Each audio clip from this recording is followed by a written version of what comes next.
Kumusta mga kaibigan? Alam mo ba na mahalaga ang sapat na antas ng oxygen sa iyong dugo para mapanatili kang buhay? Kapag humihinga ka, inaalis ng iyong baga ang oxygen mula sa hangin na pagkatapos ay dala ng mga pulang selula ng dugo sa buong katawan mo. Nagpapalakas sa tamang pag-andar ng iyong mga organs, mga tissue, mga kalamnan at mga selula. Sa kasamaang palad, maraming tao ang nakakaranas ng mababang antas ng oxygen sa dugo na maaaring unti-unti nang makasira sa mahahalagang organs tulad ng puso, atay at utak. Welcome sa Mind Your Body channel. Kung bago ka pa lang sa channel na ito, ay huwag kalimutang mag-subscribe at pagkipindot na rin ang notification bell para updated kayo sa mga susunod na videos ng channel na ito. Maraming mga kadahilanan ang nagbibigay katuwiran sa mababang antas ng oxygen sa dugo, kasama na ang mga sakit sa baga, paninigarilyo, stress, at hindi maayos na mga gawi sa pagkain. Mahalaga ang pagkilala sa mga palatandaan ng babala sapagkat maaari nilang ipakita ang mga potensyal na issue sa oksigenasyon ng iyong katawan. Sa video na ito, tatalakay natin ang 10 palatandaan at sintomas na nagpapahiwatig ng mababang antas ng oxygen sa iyong dugo at mga pagkain na makakatulong sa pagtaas ng antas ng oxygen. Number 1. Air hunger. Kapag kulang sa sapat na oxygen ang iyong dugo, naghahanap na higit pang hangin ang iyong katawan na nagdudulot ng madalas na pakiramdam ng pagkahingal. Ang sensasyong ito ay maaaring magpakita bilang pagiging mahigpit sa iyong dibdib at maaaring madalas kang humihilik sa buong araw. Nagpapakawala ng maliliit na puffs ng hangin habang humihinga ka. Ang kagutuman sa hangin ay nagaganap dahil ang dugo ay nagiging labis na asidiko na humahadlang sa malayang pagkalaw ng oxygen sa buong katawan mo. Number 2. Pagkahilo at kahirapan.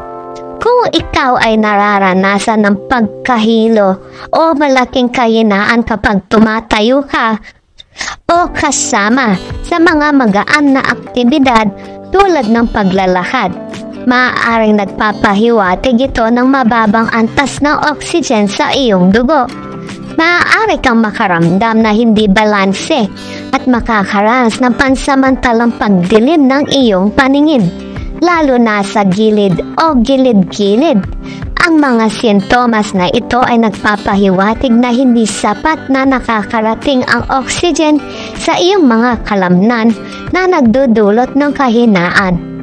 Number 3. Rapid heartbeat. Karaniwan ng isang average na tao ay may resting heart rate sa pagitan ng 60 at 100 tibok kada minuto.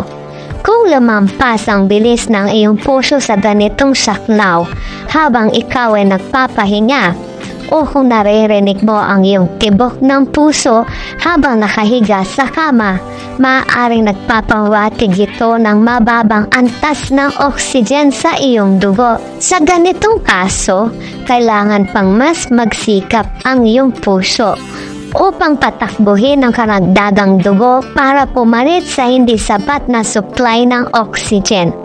Number 4. Muscle cramps and chest pain o ang pamamanhid at sakit sa dibdib.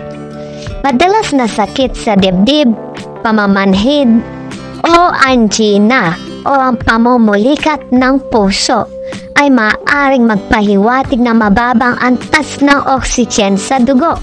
Ang pagdagdag ng mas marami electrolyte minerals at pagkain na mayaman sa vitamin E at vitamin D sa iyong dieta ay maaaring makatulong upang mapabuti ang oxygen ng dugo. Number 5. Mabigat na mga paa. Kung Kung nararanasan mo ang madalas na pagkahingal habang umuusad sa hagdanan o naglalakad sa paakyat na pataas, malamang na ito ay isang palatandaan na hindi sapat na oxygen sa iyong dugo. Maaari kang magkaroon ng matinding bigat sa iyong mga hita at binti na nagpapahiwatig na ang iyong mga kalamnan ay hindi nakakatanggap ng sapat na oxygen. Sa ibang banda, maaaring ito ay dulot ng isang mahinang puso, sanhi ng mababang antas ng fitness o kakulangan sa vitamin C o E. Number 6. Pagbabago sa mga kuko. Maglaan ka ng sandali, suriin ang iyong mga kuko. Ang maputlang mga kuko o mga may manipis na linya sa itaas ay maaari magpahiwatig ng anemia na nagre-resulta sa pagbaba ng transportasyon ng oxygen papunta sa kama ng kuko. Gayon din ang mga pudpod na mga kuko na madaling magdikit o may malalim na guhit ay maaari ring na magpahiwatig ng anemia at potensyal na pinsalang nerbyo sa kama ng kuko. Number 7. Cyanosis. Sa ilang mga pagkakataon, ang isang bluish kulay o pagkakulay sa iyong balat o labi, kilala bilang cyanosis, ay maaaring magpahiwatig ng hindi sapat na oxygen na nakakarating sa mga tissue. Ang cyanosis ay maaaring biglang lumitaw at kadalasang kasama ng pagkahingal. Kung ikaw ay nakakaranas ng ganitong sintomas, mahalaga na agad na maghanap ng tulong medikal. Number 8. Pagkalito. Kapag hindi sapat ang oxygen na natatanggap ng iyong utak, maaari ka magkaroon ng mga damdamin ng pagkalito, pagkakatamlay, pagod, at pagka-irritable. Ito ay kadalasang nauugnay sa kakulangan sa vitamin B1 na maaaring magdulot ng pinsala sa nerbyo at neurons sa utak. Ang mga ganitong kakulangan ay madalas na sanhi ng labis na pagkain ng asukal o mga refined carbohydrates. Number 9. Sakit ng ulo. Ang paulit-ulit na sakit ng ulo, lalo na ang mga ito na lumalala sa physical na aktibidad o kapag nakahiga, ay maaaring magpahiwatig na mababang antas ng oxygen sa iyong dugo. Ang kakulangan sa oxygen ay maaaring magdulot ng paglalaki ng mga ugat ng dugo at pagtaas ng presyon sa loob ng bungo na nagre-resulta sa sakit ng ulo. Number 10. Pagkahingal. Ang paghirap sa paghinga o pagkahingal, lalo na kapag ikaw ay nagpapagod o nakahiga, ay maaaring magpahiwatig ng mababang antas ng oxygen sa iyong dugo. Ang sintomas na ito ay maaaring lumala sa paglipas ng panahon at maaaring maging palatandaan ng mga pangunahing problema sa respiratoryo o cardiovascular. Kung ikaw ay nakakaranas ng anumang mga sintomas na ito, inirerekomenda na kumonsulta sa isang doktor para sa agarang pagsusuri. Sila ay gagamit ng isang oximeter upang sukatin ang antas ng oxygen sa iyong dugo. Ang normal na pagbasa karaniwang umiikot sa 95 hanggang 100%. Gayunpaman, kung ang pagbasa ay patuloy na nasa ibaba sa ganitong saklaw, lalo na sa ibaba ng 92%, ito ay nagpapahiwatig ng isang pangunahing problema. Bilang alternatibo, may opsyon ka upang bumili ng iyong sariling pulse oximeter para gamitin sa bahay.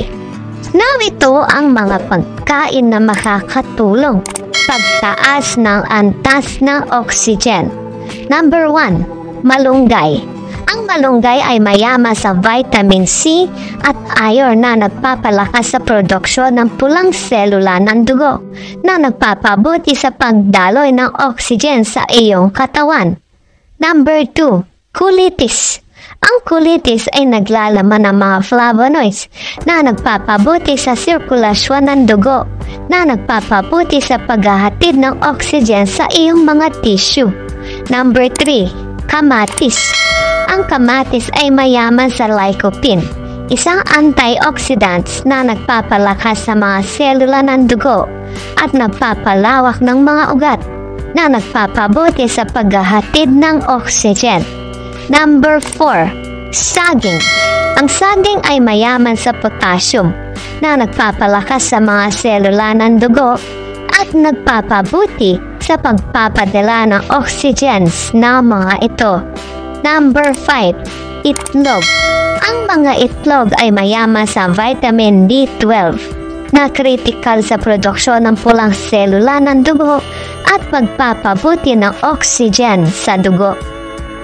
Mahalaga ang pagpapanatili ng malusog na antas ng oxygen sa dugo para sa pangkalahatang kalusugan sa pamamagitan ng pagdaragdag ng pagkain na nagpapalakas ng oxygen sa iyong dieta at nagpapanatili ng balansing pagtanggap ng mga sustansya. Maaari mong suportahan ang optimal na transportasyon ng oxygen sa iyong katawan.